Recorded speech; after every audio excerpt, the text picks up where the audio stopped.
Em junho de 2011, Natalina Moralo, de 50 anos, é encontrada morta dentro de sua própria casa. Seu marido, Edivaldo Moralo, se deparou com todos os cômodos da residência revirados e o corpo da esposa estirado na cama, com o rosto coberto por fitas adesivas. Durante as investigações, a polícia descobriu que o responsável pelo crime estava mais próximo do que se imaginava. Edivaldo, o marido de Natalina, havia contratado alguém para executar o homicídio.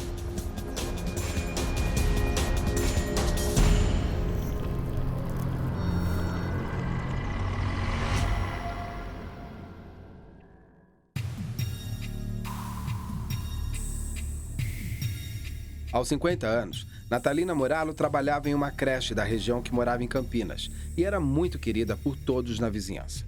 Esse e outros fatores fizeram a polícia acreditar que a cena do crime não era compatível com um latrocínio.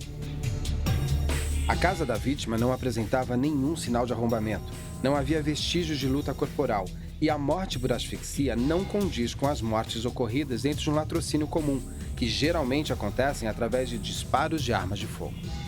Já a partir do primeiro dia de investigação, a polícia considerou Edivaldo Moralo como o principal suspeito. Sua frieza ao falar da mulher e a necessidade de comprovar álibis que o tirassem da cena do crime foram os principais fatores que o colocaram nessa posição. Das coisas que mais chamou a atenção da investigação nesse caso foi a extrema violência que Natalina foi assassinada. Foi uma morte por sufocação, ela teve a cabeça enrolada com fita adesiva e depois com um travesseiro.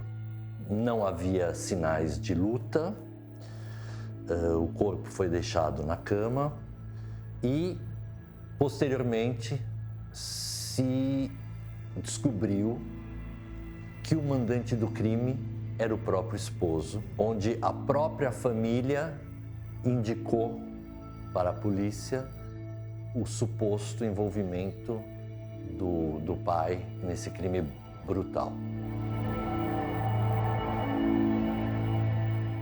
Ele com a Natalina tinham 3 filhos e a Natalina era uma mulher simples, era uma monitora de creche e ela queria preservar o imóvel para os filhos, para os 3 filhos dela. E então ela sempre estava postergando, adiando essa resolução da relação dela com o marido.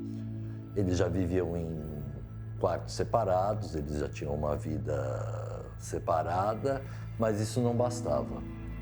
O Edivaldo queria a venda do imóvel e, motivado por essa ganância extrema, vontade de dinheiro, ele arregimenta o crime através de outros bandidos.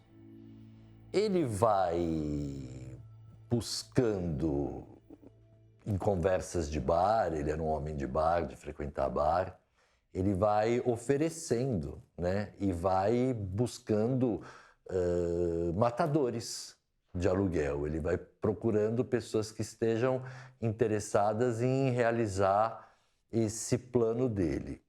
E até que ele consegue pessoas que estão dispostas a se envolver no crime.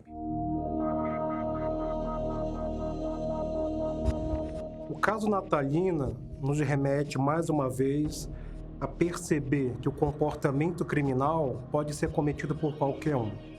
Nesse caso especificamente, percebemos uma família, um casamento de muitos anos, uma separação, a necessidade jurídica, inclusive, de separar os bens, a necessidade de se obter dinheiro para cada um seguir o seu caminho. Obstáculos surgiram nesse meio do caminho, onde há planejamento do homicídio. Esse é um homicídio que foi milimetricamente calculado. O seu autor, o marido da Natalina, pensou em quase tudo. Por mais que você calcule, analise, planeje, se um crime for bem investigado, não há crime perfeito. Segundo o depoimento dos filhos e vizinhos, o relacionamento de Edivaldo e Natalina era conturbado, com um grande histórico de brigas. Os filhos também relatam que o motivo principal dos desentendimentos entre os dois era a venda da casa em que morava. Natalina se negava a vender o imóvel. É possível que esse seja o único motivador do crime, o que leva o marido a acabar com a vida da própria esposa, mãe de seus 3 filhos. Eles estavam em divergência de casal, em processo de separação e queriam vender a casa. Natalina discordava da venda dessa casa. E o réu planejou a morte da esposa, da Natalina, para conseguir esse intento da venda da casa ou ficar com esses bens todos da partilha para ele. O que ele fez? Fez um seguro de vida. Dias antes, coisa de uma semana antes, onde ele já estava planejando a morte da mulher, contratou 2 pessoas, 2 outros comparsas, para fazer a execução do crime. Segundo ele, era para que os 2 a matassem apenas com um tiro. Aí ele receberia o dinheiro do seguro de vida, teoricamente pagaria depois esses outros 2 comparsas que eram os executores do crime. E ele traz um elemento interessante de que ele junta esses 2 comparsas para a execução do crime e insere uma série de álibis, usando até o filho dele, numa tentativa de excluí-lo da cena do crime, de tirá-lo da responsabilidade, da responsabilização criminal. Só que não deu certo, né? Ele usou um expediente muito clássico, que foi fazer um seguro de vida, a morte provocada uma semana depois, e contratou 2 comparsas para essa execução. O que não deu certo em tudo isso? As 2 pessoas que ele contratou para matar, quando chegaram no local, decidiram que o tiro não seria a melhor hipótese para a execução, porque atrairia barulhos da vizinhança, coisas do gênero. Então eles decidiram sufocá-la. Foi aí que começou todo um intento cruel em relação à morte dela. Os vizinhos é aquela famosa entidade que muitas vezes conhecem a rotina familiar e a dinâmica familiar melhor do que muitos parentes, pela proximidade, casas próximas. Então, a vizinhança toda conhecia o Edivaldo por sua agressividade, pelo seu comportamento frio. Os vizinhos acabam dando as dicas pelo mal-estar que aquela casa vivia já há muito tempo. O motivo do crime, ele é analisado, nesse caso, como a qualificadora do crime. O homicídio, ele sai de uma pena base mais alta do que um homicídio comum, porque a base, o fundamento da existência desse crime foi a venda da casa para comprar um caminhão, né? E na discordância da mulher sobre esse assunto e naquele excesso de divergência do casal no momento da separação, ele achou que o melhor motivo para conseguir o que ele queria era matando. O excesso de crueldade com que o crime aconteceu, né? Ela demorou muito para morrer, né? Eles tentaram sufocar de várias maneiras, com a fita, primeiro fita no rosto, tamparam o nariz, tamparam a boca. Ela não morria, tentaram um travesseiro e depois com esganadura. Esse processo todo deve ter levado mais de 1 hora. Nos laudos a gente consegue constatar isso. Quando a perícia é bem feita, você consegue constatar quanto tempo que a pessoa levou sofrendo para conseguir morrer. Isso tudo qualifica o crime. Traz um grau de resposta, deve trazer um grau de resposta na aplicação da pena maior do que um crime comum. Várias pistas entregam Edivaldo para a polícia. Uma delas é que 15 dias antes da morte de Natalina, Edivaldo deu entrada em um seguro de vida para a esposa. As ligações que ele fez no dia do crime também são de grande importância para a investigação. Na manhã da morte de Natalina, Edivaldo telefona para o filho, dizendo ter esquecido sua carteira e pede para que o filho leve o objeto até o centro da cidade. Dessa forma, a casa ficaria livre para que os executores contratados pudessem concluir os planos de Edivaldo. O traço psicopata dele é traduzido pela própria frieza com que ele monta a cena, a própria frieza que ele resolve criar, plantar os álibis dele, a própria frieza que ele vai atrás dos matadores e até o fato dele ter feito um seguro de vida semanas antes em nome da Natalina como ele como beneficiário. Uma pessoa que planeja um crime, que planeja agir inadequadamente, ela tem várias etapas. A etapa do planejamento é a etapa 1, que começa com um desejo. Ele desejou o dinheiro. Quais os obstáculos? A mulher. Tá, o que eu vou fazer com minha mulher? Convencê-la. Não conseguiu convencê-la. Continua o meu planejamento. Dentro de um modus operandi. Ela não aceita. O que eu devo fazer em seguida? Eu vou matá-la. Quando a gente pensa em matar alguém, e a grande maioria, se não todas as pessoas pensam em algum momento da vida em matar realmente alguém, nós temos uma série de componentes de autopreservação, de autodeterminação e de autoanálise dos nossos próprios impulsos. Indivíduos antissociais, quando decidem cometer um crime, eles cedem a seus impulsos, eles não têm autodeterminação, eles não têm autocontrole. E é um processo de impulso esticado, que a gente chama. Isso significa, ele teve vários momentos de possibilidade de refletir e de não cometer o crime. E ele avança, cada dia ele avança no seu planejamento, tentando pensar milimetricamente no que deveria fazer para não ser relacionado à ação do crime.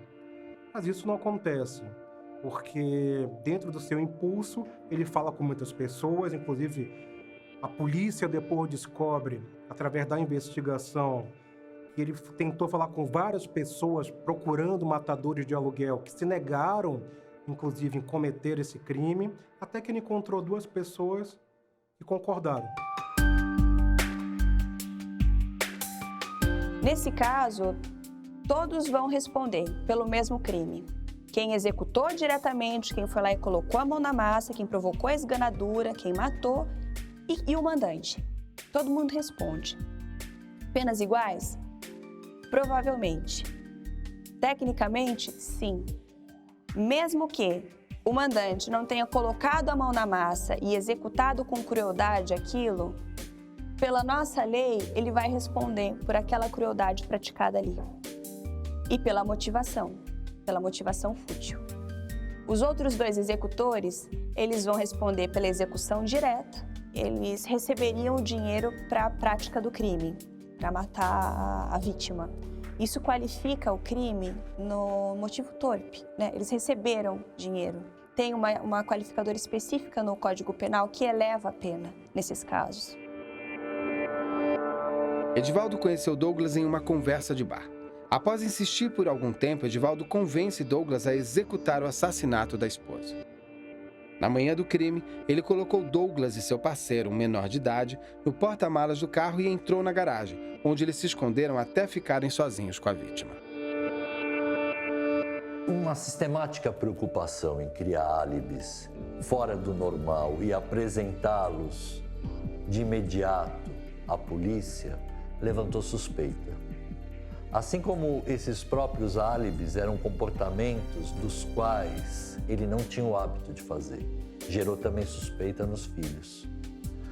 Porque ele prepara a cena do crime, tira todos os familiares ali da cena do crime para que os bandidos entrem e liquidem a esposa.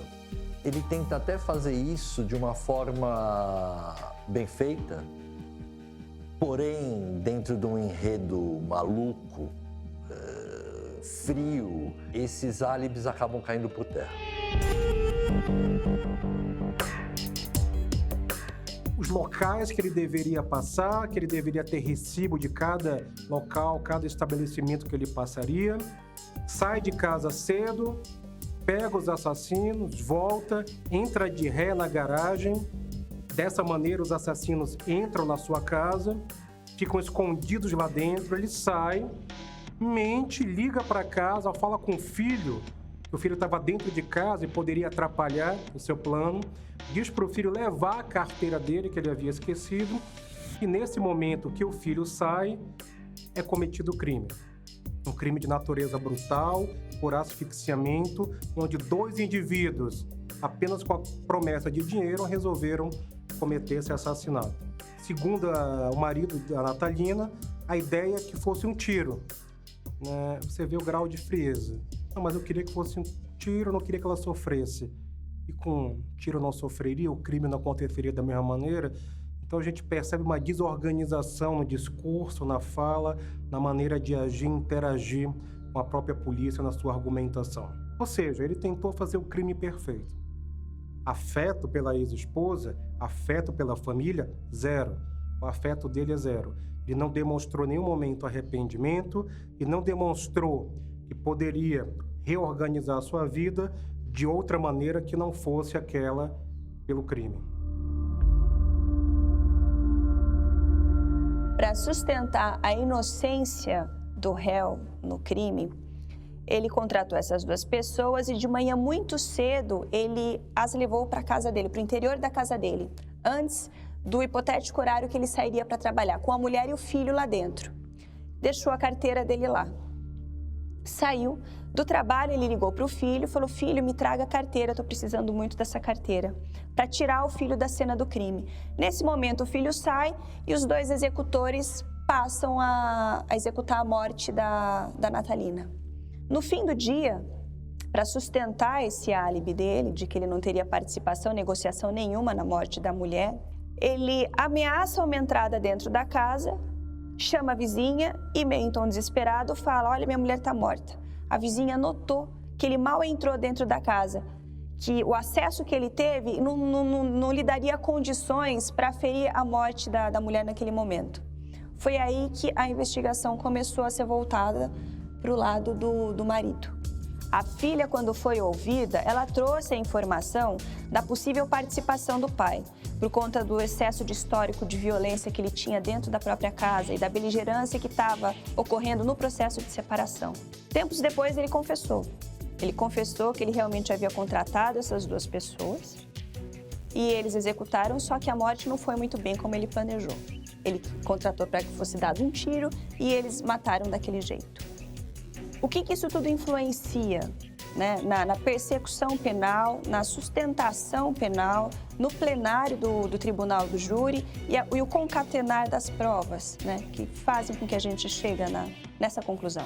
Nesse caso, houve uma confissão. A confissão, para alguns, ela é tida como a rainha das provas.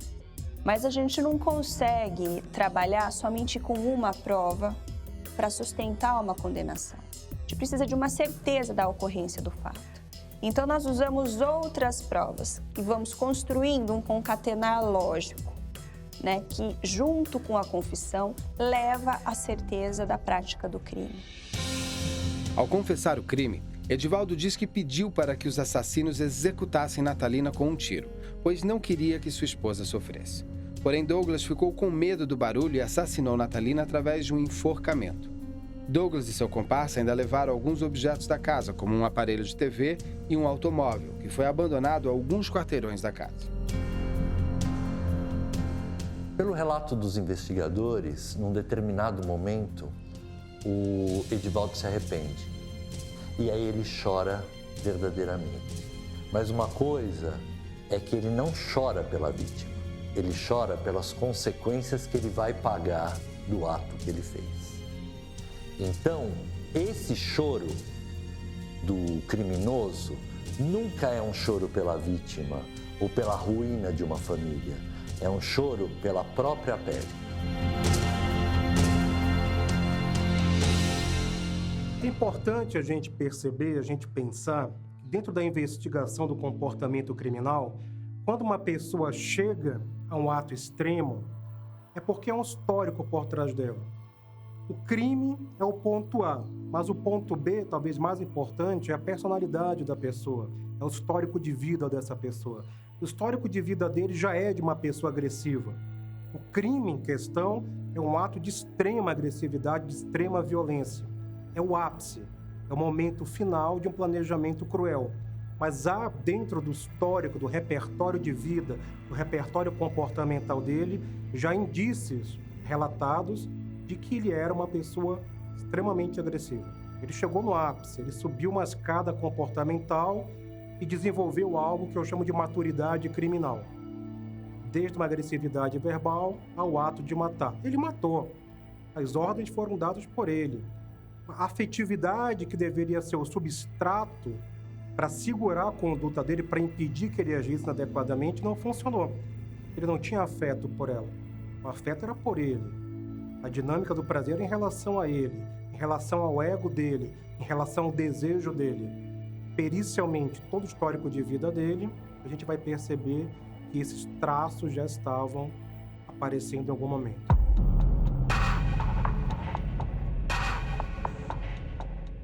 Em 2015, teve uma alteração legislativa no crime de homicídio, incluindo mais uma qualificadora, o feminicídio, que é a morte de mulher, em termos gerais, em relações domésticas, familiares, de gênero, em relação de coabitação, de convivência, marido, mulher, via de regra é isso. Marido, mulher, namorado, namorada, conviventes, amantes.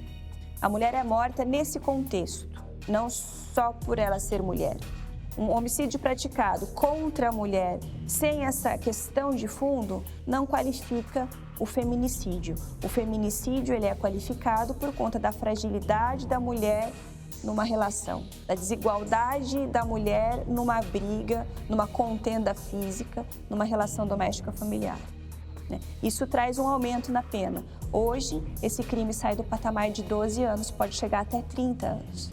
No cômputo da pena, tudo que vem qualificando o crime, uma ou mais qualificadoras, isso vai gerar um acréscimo na pena. Uma qualificadora só já é suficiente para fazer com que o crime saia acima dos 12 anos. E depois, o juiz, o promotor de justiça, vão compor essa pena de acordo com a estrutura legal de aplicação de pena, aumentando pouco a pouco essa pena com base na existência de outras qualificadoras, causas de aumento, causas de diminuição. O caso da Natalina, se tivesse ocorrido depois da lei que qualifica o crime de homicídio com o feminicídio, se enquadraria perfeitamente nesse caso. Edivaldo André Moralo foi condenado a 25 anos, 11 meses e 6 dias por homicídio triplamente qualificado. Douglas Carvalho de Silas foi condenado a 21 anos, 4 meses e 20 dias por furto e homicídio triplamente qualificado. O menor de idade que acompanhou Douglas foi encaminhado à Fundação Casa e já está solto.